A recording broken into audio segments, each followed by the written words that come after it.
Hello learner, my name is Ruchi Gupta. Welcome to my channel Ruchi eco classes for UGC NET. इस video में हम जो है इंटरनेशनल इकोनॉमिक्स के बैलेंस ऑफ पेमेंट के बारे में पढ़ेंगे। इसके पहले हमने जो है comparative advantage, terms of trade और जो है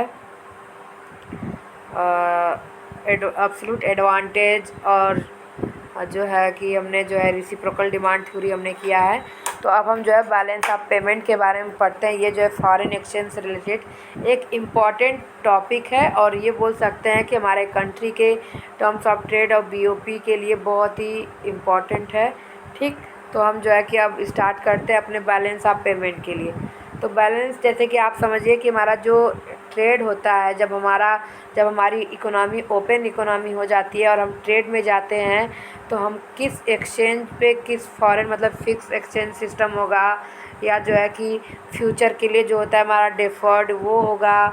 तो जिस एक्सचेंज रेट पे हमें जो है कि हम एक्सचेंज करते हैं अपने गुड को, उस पे जो है कि हमारा इंपोर्ट ज़्यादा होता है या एक्सपोर्ट ज़्यादा होता है, तो उसका जो बैलेंस होता है हमें बैलेंस शीट करनी होती है, जिस पे हमें जो है कि हमें कितनी डेबिट हुई, कितनी क्रेडिट हुई, हम वो सारी चीज़ें दिखाते हैं। यानी कि जब हम जो है कि इंपोर्ट करते हैं तो चीज़ों को बाहर से ख़रीदते हैं। ठीक, तो हम जो है अपनी करेंसी में नहीं खरीदते हैं, जिस कंट्री से ख़रीदते हैं उसकी करेंसी में, या तो हम जो है कि जो हमारी डॉलर होती है उस करेंसी में ख़रीदते हैं। ठीक, तो जब हमारे डॉलर में ख़रीदते हैं तो जब हम इंपोर्ट करते हैं चीज़ों को तो हमें डॉलर जो है फॉरेन कंट्री को या जिस कंट्री से इंपोर्ट करते हैं उसे देना पड़ता है।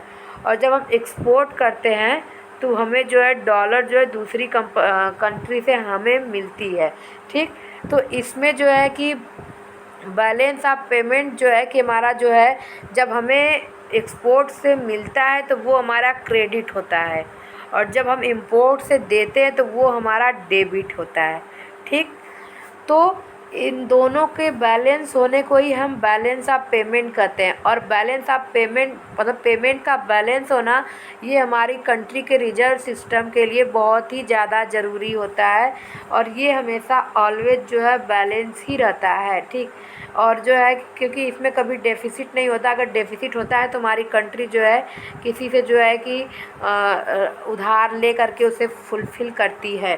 ठीक, तो इसीलिए जो है कि हमें इंपोर्ट कितना करना चाहिए, एक्सपोर्ट कितना करना चाहिए और ये कौन से अकाउंट में होगा, करेंट अकाउंट, कैपिटल अकाउंट, सारी चीज़ों को हम ऐड करेंगे। पेपर में जो है पूछता है कि कैपिटल अकाउंट में क्या ऐड करते हैं और करेंट अकाउंट में क्या ऐड करते हैं। तो इंट्रो पार्ट हमने कर लिया। अब जो हम थोड़ा सा थ्योरी अब करते हैं कि the balance of payment account are a summary accounting statement of the dealing of a country with the outside the world. यानी जब हमारी कंट्री जो है ट्रेड में जाती है आउटसाइड द वर्ल्ड तो वो हमारे जो है उसका जो है अकाउंट होता है, उसमें जो है कि हम जो सीट लिखी होती है उसको बैलेंस करना पेमेंट का, वो जो है वो बैलेंस ऑफ पेमेंट होता है। The balance of payment account constitute a record of a transaction between a country and the rest of world. यानी कि एक ट्रांजेक्शन का जो है हमारा जो है लेखा जोखा होता है कि हम जो है कि कितना लेते हैं कितना देते हैं, और स्पेसिफिक इसमें टाइम जो है यूजुअली अ ईयर ऐड होता है। ठीक,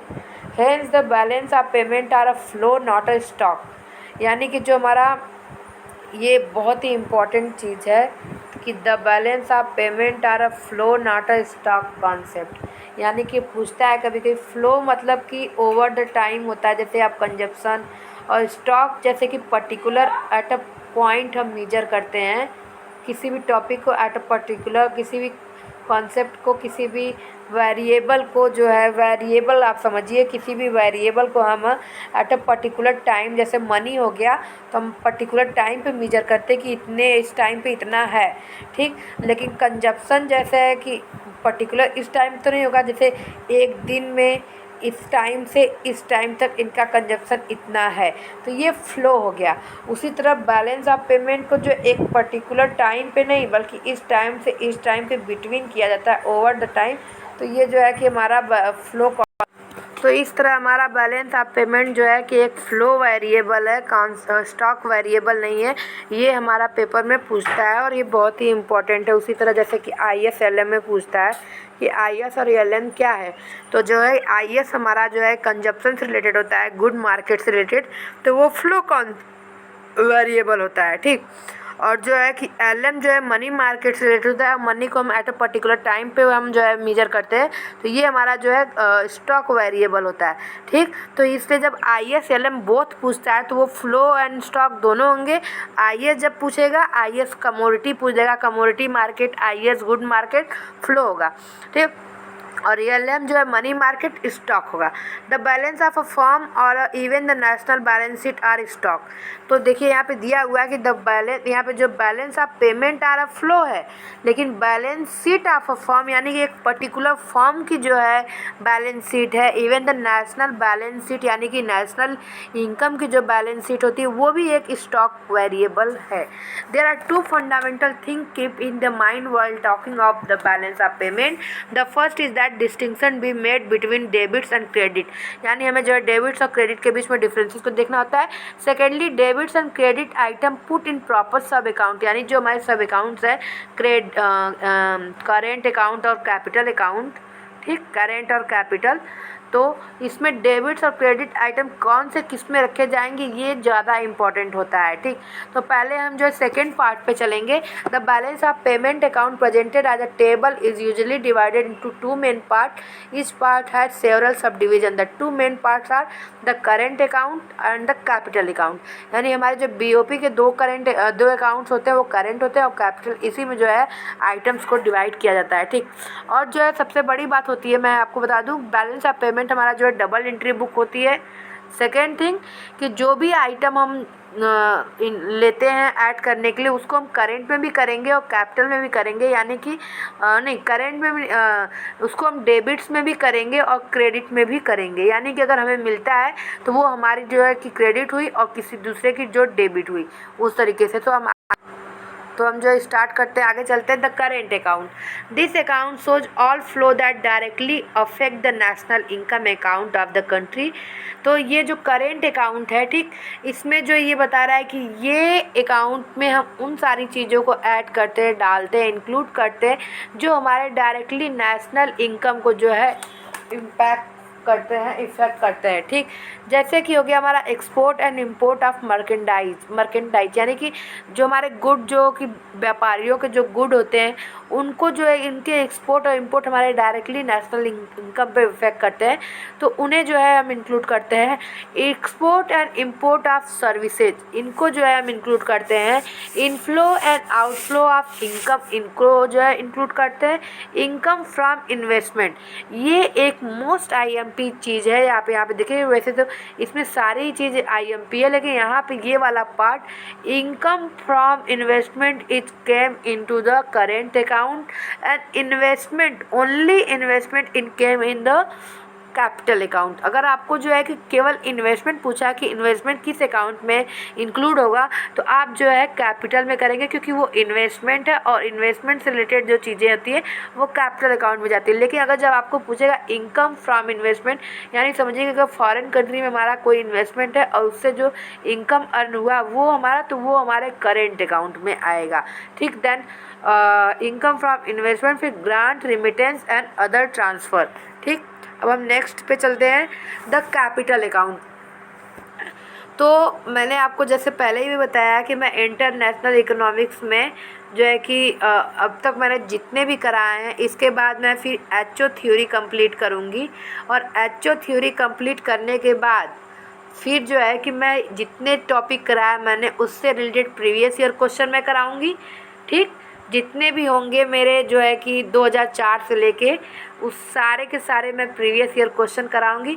फिर उसके बाद मैं इंटरनेशनल के और आगे वाले टॉपिक में जाऊंगी, क्योंकि ये बहुत ही इम्पॉर्टेंट है। और इससे कुछ पर्टिकुलर आपको जो है, जैसे WTO है और IMF है, इस तरीके कुछ मैच द फॉलोइंग में ऐसे, तो अगर जो हमारा जो थ्योरी पार्ट में छूट जाएगा वो हम जो है क्वेश्चन में कर लेंगे, तो आपका जो है हो जाएगा। और कभी कभी कुछ प्रीवियस ईयर क्वेश्चन रिपीटेड भी होते हैं, तो इससे आपका ये भी कवर हो जाएगा, ठीक।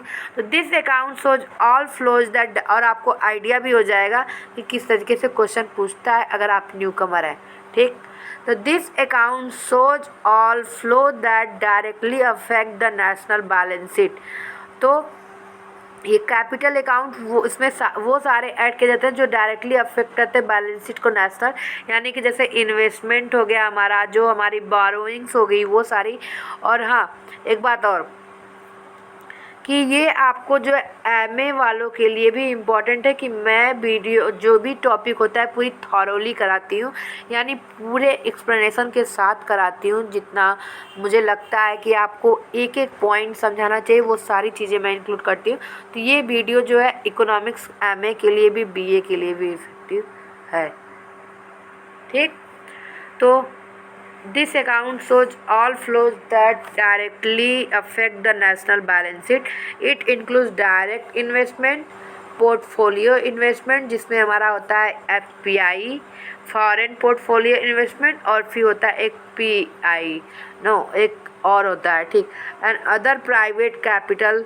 ठीक, जो और हमें जो है कि अगर कहीं से हमें जो है कि अदर इंस्टीट्यूशन हमें जो है हेल्प दे रही है तो वो सारी चीज़ें। Change in cash balance which include, अगर हमारे कैश बैलेंस में चेंज हो रहा है तो उस तरीके से। और जो आपको ये तो पता ही होगा कि हमारा जो कैपिटल होता है वो जो है इंफ्रास्ट्रक्चर वगैरह डेवलपमेंट वाले काम पे जो है ऐड होता है, ठीक, खर्च होता है। Changes in official reserve assets, that is change in the reserve held by official monetary authority resulting from intervention in foreign exchange market, यानी कि जो हमारे ऑफिशियल रिजर्व एसेट्स होते हैं जो हमारी आरबीआई के पास होती है, अगर उसमें हमारी जो फॉरेन एक्सचेंज रिजर्व है जैसे डॉलर है, पाउंड है, उसमें जो चेंजेज हो गया, गोल्ड हो गया, तो उसमें जो है चेंजेज वो हम कैपिटल में ऐड करते हैं।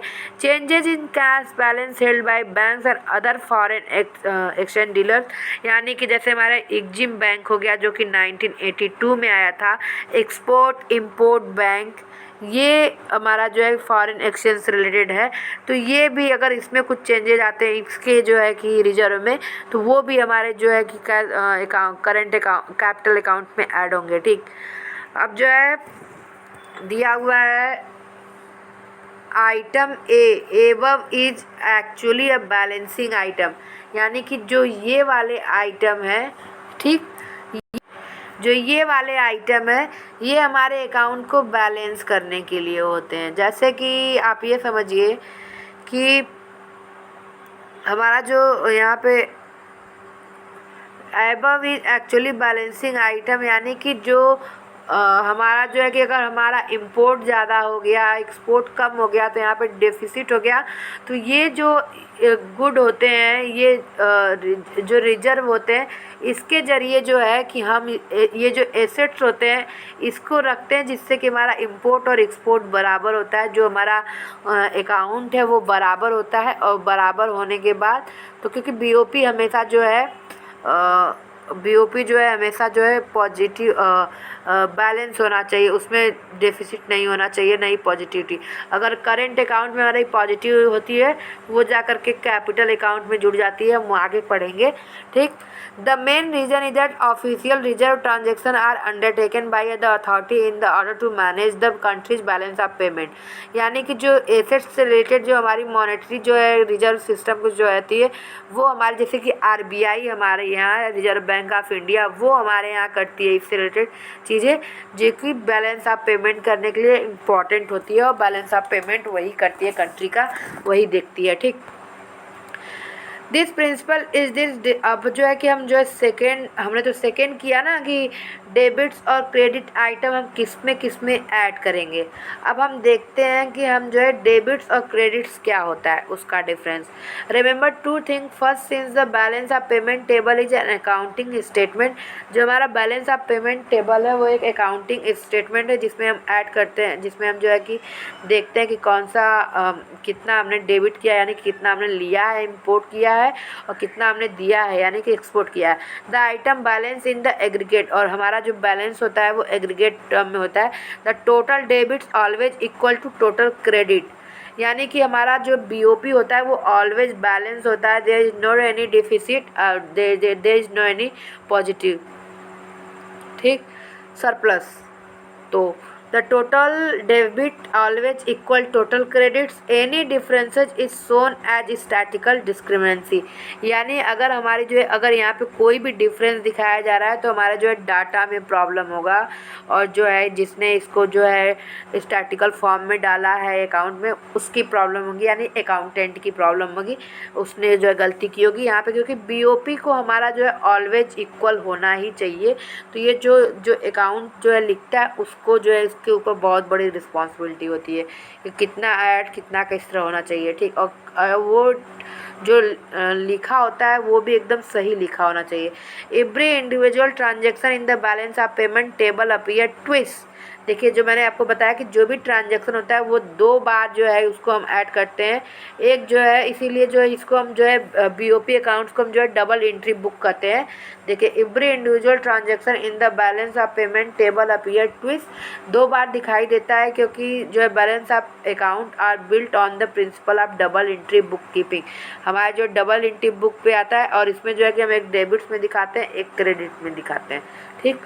Each individual transaction appears for the first time in the current or capital account and then for the second time in cash component of the capital account. यानी कि हमारा जो प्रत्येक इंडिविजुअल होता है उसके जो ट्रांजेक्शन को हम पहले जो करेंट अकाउंट में दिखाते हैं फिर कैपिटल अकाउंट में दिखाते हैं। यानी कि अगर हमारा करेंट में जैसे कि हम इंपोर्ट कर रहे हैं, ठीक, तो हम दिखाते हैं कि हमने इतना डेबिट किया, ठीक। अगर इसको इतना हमने डेबिट किया तो हम फिर लेके जाते हैं उसको कैपिटल अकाउंट में और कैपिटल अकाउंट में दिखाते हैं कि इतना हमें जो है हमने दिया हुआ है, ठीक। यानी वो माइनस में ऐड होगा, ठीक, कैपिटल में।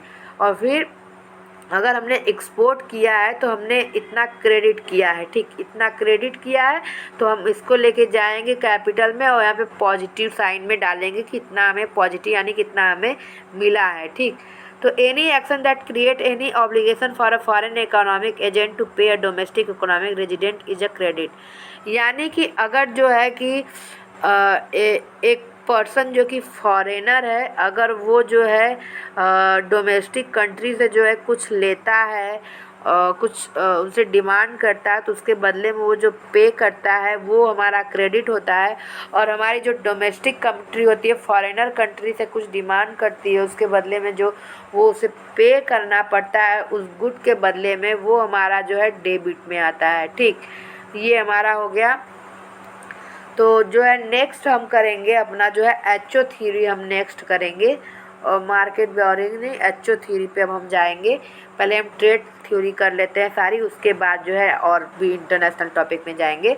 तो अगर आपको वीडियो पसंद आया तो चैनल को लाइक करें, सब्सक्राइब करें और बेल आइकन को प्रेस करना ना भूलिए, जिससे आपको आने वाले वीडियो की नोटिफिकेशन मिल जाए। और प्लीज़ चैनल को लाइक करें और सब्सक्राइब करें, क्योंकि आपके इसी सब्सक्रिप्शन और जो है कि कमेंट करने से मुझे मोटिवेशन मिलती है और मैं आपको और वीडियो अच्छे बनाती हूँ। Thank you so much.